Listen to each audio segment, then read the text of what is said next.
Good morning students, this is Riya Raheja and I am here to teach you English literature as well as English grammar. So look at the board, two sentences are written here.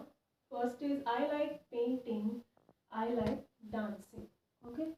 Now मुझे क्या करना है, मुझे इन दोनों sentences को crisp करके एक ही sentence में अपनी बात कहनी है.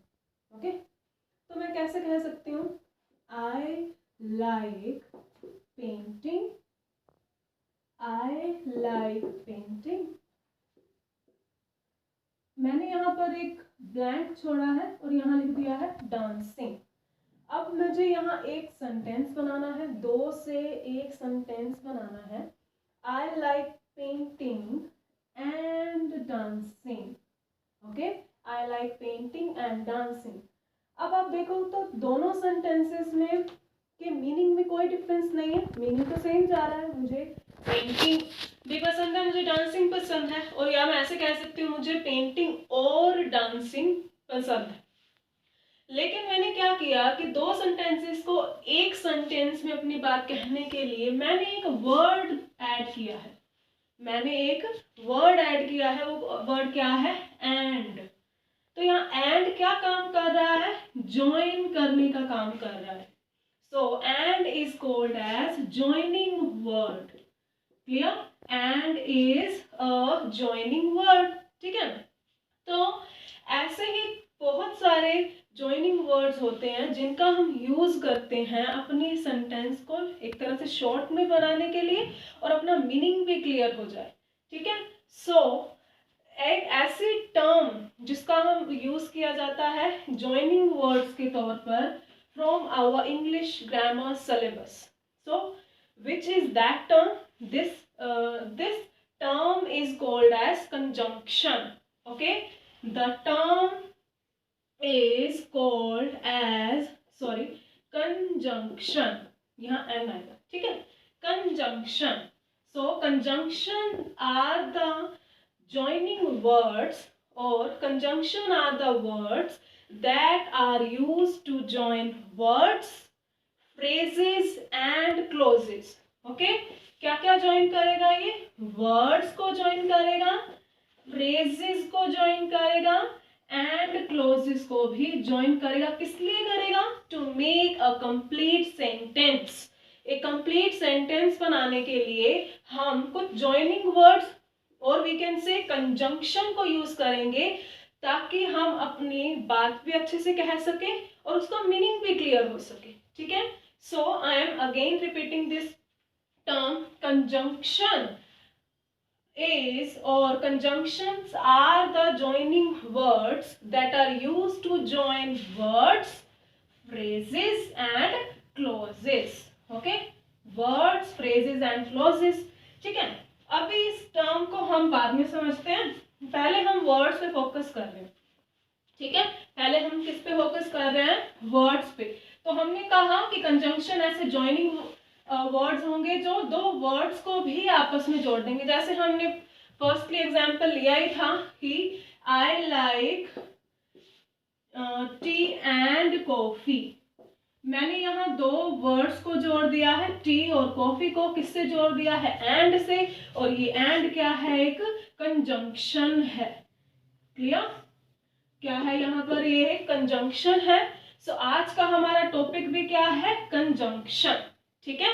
कंजंक्शन क्या है? जॉइनिंग वर्ड्स हैं जो वर्ड्स को, फ्रेजेस और क्लोजेस को जोड़ते हैं to make a complete sentence. I think आपको ये क्लियर हो गया होगा कि कंजंक्शन होता क्या है. ठीक है. नेक्स्ट हम क्या कर रहे हैं? कंजंक्शन जो आगे है ना, वो फर्दर 3 टाइप्स में डिवाइड हो जाती है. ठीक है. कंजंक्शन जो है वो फर्दर 3 टाइप्स में डिवाइड हो जाती है. फर्स्ट होता है coordinating conjunction. First is coordinating conjunction. Second is subordinating conjunction. ठीक है. Second is subordinating conjunction and third is correlative conjunction. Okay, third क्या है? Correlative conjunction. But today in this video हम आज सिर्फ फर्स्ट टाइप ऑफ कंजंक्शन को ही discuss करेंगे. ठीक है, हम सिर्फ फर्स्ट टाइप ऑफ कंजंक्शन को ही इंट्रोड्यूस करेंगे या डिस्कस करेंगे। ओके, तो कोऑर्डिनेटिंग। अब कोऑर्डिनेटिंग का मतलब क्या होता है सबसे पहले, ठीक है। कोऑर्डिनेटिंग का मतलब होता है टू कोरिलेट, कोलैबोरेट, ठीक है। मतलब क्या है, एक्चुअल मतलब क्या है, ज्वाइन करना, ठीक है। दोनों का ही मतलब क्या है, रिलेट करना या ज्वाइन कर देना, ठीक है। तो इससे पहले हमारा एक टॉपिक रह गया है जिसमें मैंने आपको कहा था कि मैं आपको एक्सप्लेन करूंगी सबसे पहले, इसके बाद में फ्रेजेस और क्लोजेस को भी हम इसमें स्टडी करेंगे। सबसे पहले क्लोज, ठीक है।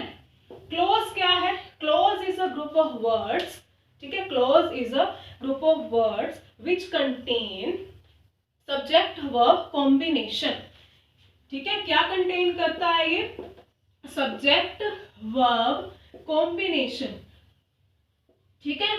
तो क्या है, ऐसे एक इंग्लिश के कुछ ग्रुप ऑफ वर्ड्स पढ़े हैं, लेकिन कंडीशन क्या है, उसमें सब्जेक्ट भी होना चाहिए, उसमें वर्ब भी होना चाहिए, तभी हम उन ग्रुप ऑफ वर्ड्स को क्या कह पाएंगे, clauses. For example, she smiled, ठीक है। सेकेंड एग्जाम्पल मैंने लिया sorry, he is American, okay. Second example मैंने लिया है ही इज अमेरिकन। थर्ड मैंने लिया है sorry, when he wake up, okay, clear. So मैंने यहाँ पे देखना है कि जो ये तीन तरह के ग्रुप ऑफ वर्ड्स दिए हुए हैं उनमें से कौन कौन, या क्या ये क्लोजेस हैं क्या नहीं। सबसे पहले मैं देख रही हूँ शी, यानी मेरा सब्जेक्ट है यहाँ पर, बिल्कुल है। यहाँ पर स्माइल यानी मेरे पास वर्ब भी है, ठीक है। मैं यहाँ टिक करते जा रही हूँ ताकि आपको क्लियर हो जाए। यहाँ मेरे पास सब्जेक्ट भी मिल गया, मुझे वर्ब भी मिल गया, तो ये कंडीशन भी फुलफिल हो गई कि मुझे सब्जेक्ट चाहिए था, वर्ब चाहिए था, तो मैं इनको क्या कह पाऊंगी, क्लोज कह पाऊंगी। सो इससे भी पता चल रहा है कि ये क्लोज है, ठीक है। सेकंड में चलते हैं, ही इज अ सब्जेक्ट, ठीक है। इज भी क्या है, एक वर्ब है, लेकिन हेल्पिंग वर्ब में हम काउंट करेंगे, लेकिन ये वर्ब तो है, तो मतलब मेरी दोनों कंडीशंस यहाँ फुलफिल हो चुकी हैं। सो इसको हम क्या कह सकते हैं, क्लोज कह सकते हैं। थर्ड में हम चल रहे हैं, ही इज अ सब्जेक्ट, ठीक है। वेक इज अ वर्ब, तो मेरी यहाँ दोनों कंडीशंस फुलफिल हो रही हैं, ठीक है। तो इसको भी मैं क्या कह सकती हूँ, क्लोज। मतलब कहने का क्या है, ग्रुप ऑफ वर्ड्स हो लेकिन सब्जेक्ट और वर्ब का कॉम्बिनेशन मेरे पास होना चाहिए, तभी मैं उन ग्रुप ऑफ वर्ड्स को क्लोज कहूंगी, क्लियर। तो कंजंक्शन क्या है, ऐसे ही ग्रुप ऑफ वर्ड्स को ज्वाइन करेंगे, ठीक है। तो क्लोजेस आ गया। सेकंड जो हमारे पास टर्म थी वो थी फ्रेज, क्या थी, फ्रेज, ओके। फ्रेज क्या है, it is also a group of word which doesn't contain subject verb combination। ये भी ग्रुप ऑफ वर्ड्स है, लेकिन इसमें सब्जेक्ट और वर्ब का कॉम्बिनेशन नहीं होगा, ओके।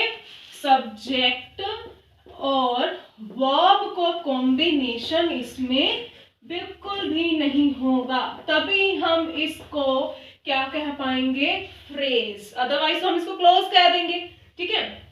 अब हम एग्जाम्पल लेते हैं। फर्स्ट एग्जाम्पल हम लेते हैं very happy, okay. Very happy, is interesting, is interesting, okay. हम दो एग्जाम्पल ले लेते हैं इसमें। अब इसमें आप मुझे बताइए कि इन दोनों ग्रुप ऑफ वर्ड्स में आपको सब्जेक्ट दिख रहा है, नहीं। वर्ब दिख रहा है, नहीं। ये तो हमें क्या दिया हुआ है, एडजेक्टिव दिया हुआ है, ठीक है। वेरी हैप्पी या वर्ब दिया हुआ है, तो इसमें सब्जेक्ट भी नहीं है, वर्ब भी नहीं है, तो ये क्या है, फ्रेज तो है, ठीक है। अब इसमें वर्ब दिया हुआ है लेकिन सब्जेक्ट मिसिंग है, ठीक है। वर्ब तो है लेकिन सब्जेक्ट नहीं है, तो भी हम इसको क्या कह देंगे, फ्रेज कह देंगे, क्योंकि इस फ्रेज क्या कहता है कि मैं तो ऐसा ग्रुप ऑफ वर्ड्स हूं, मेरे को सब्जेक्ट वर्ब का कॉम्बिनेशन नहीं चाहिए, तो इसमें भी नहीं था, इसमें भी नहीं था, तो हम इन ग्रुप ऑफ वर्ड्स को क्या कहेंगे, फ्रेज। एंड कंजंक्शन क्या है, ऐसे ही ज्वाइनिंग वर्ड्स हैं जो फ्रेजेस को क्लोजेस को और वर्ड्स को ज्वाइन करेंगे। So we will jump to the our topic. ठीक है, हम क्या कर रहे थे, टाइप्स कर रहे थे।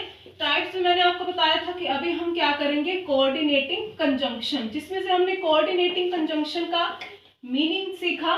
मतलब क्या होता है, ज्वाइन करना, कोरिलेट करना। ओके, तो कोऑर्डिनेटिंग कंजंक्शन का प्रॉपर मीनिंग क्या होगा, the words which are used to join two equal और independent parts of a sentence. मतलब क्या होनी चाहिए, जितने भी पार्ट्स हैं सेंटेंसेस का, जरूरी नहीं है कि दो ही हो, ठीक है, लेकिन वो इंडिपेंडेंट होने चाहिए और इक्वली इंपॉर्टेंट भी होनी चाहिए। मतलब ऐसा नहीं होना चाहिए कि एक इंपॉर्टेंट है और एक इंपॉर्टेंट नहीं है। जैसे for example, she likes painting. Okay, ऐसा मिलता जुलता हमने पहले भी लिया था, तो 12 ले ले, कोई बात नहीं, ठीक है। शी लाइक्स कुकिंग, ठीक है, she likes painting, she likes cooking. अब इसमें से हम देखेंगे कि आपको ऐसा लग रहा है कि एक क्या हो, सेंटेंस ज्यादा इंपॉर्टेंट हो, एक सेंटेंस कम इंपॉर्टेंट हो। आपको ऐसा कुछ नहीं लग रहा है, दोनों ही सेंटेंसेस इक्वली क्या है, इंपॉर्टेंट भी है लेकिन इंडिपेंडेंट भी है। इंडिपेंडेंट मीन्स ये भी अपने आप में इंडिपेंडेंट है और ये भी, दोनों डिपेंडेंट नहीं है एक दूसरे के ऊपर, ठीक है। तो इन टाइप के सेंटेंसेस जो इक्वली इंपॉर्टेंट हैं और इंडिपेंडेंट हैं, उनको ज्वाइन करने के लिए हम कौन सी कंजंक्शन यूज करेंगे, coordinating conjunction. Clear it is. अब हम इसको जब कंजंक्शन लगाकर सेंटेंस बनाना चाहेंगे तो कैसे करेंगे, शी लाइक्स पेंटिंग, हमने फर्स्ट में भी ऐसे ही किया था और हमने कौन सी कंजंक्शन लगाई थी, एंड लगाई थी, और इसमें भी हम क्या लगाएंगे, एंड लगाएंगे। Okay, and is a coordinating conjunction. Clear it is. So हम इसको रिपीट कर देते हैं एक बार इसकी डेफिनेशन को। Coordinating conjunction, coordinating conjunctions are the joining words that join two independent parts of a sentence. Okay, clear it is। अभी हम आगे चलेंगे। जो coordinating conjunction है, इसको भी आगे फर्दर कैटेगरीज में डिवाइड किया जाता है, ठीक है, क्योंकि बहुत सारी कंजंक्शन है। आपको एक रीजन मिलना चाहिए कि यहाँ पर ये वाली कंजंक्शन क्यों लग रही है, ठीक है। तो फर्स्ट जो हम कैटेगरी कर रहे हैं वो करेंगे coordinating conjunction, coordinating conjunction of addition, of addition, ठीक है, ऑफ एडिशन।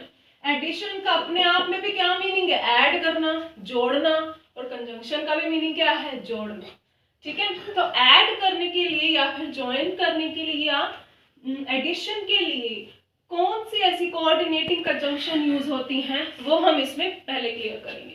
फर्स्ट नंबर पर एंड, ठीक है, और एंड का अपना मीनिंग क्या है, और दो चीजों को या दो क्वालिटीज को या दो थिंग्स को क्या करेगा, ज्वाइन कर देगा। हमने इसके एग्जांपल पहले भी किए हैं। क्या एग्जांपल किया था, she likes cooking and painting, और वाइस वर्सा, मैंने पहले पेंटिंग लिखा था, ठीक है।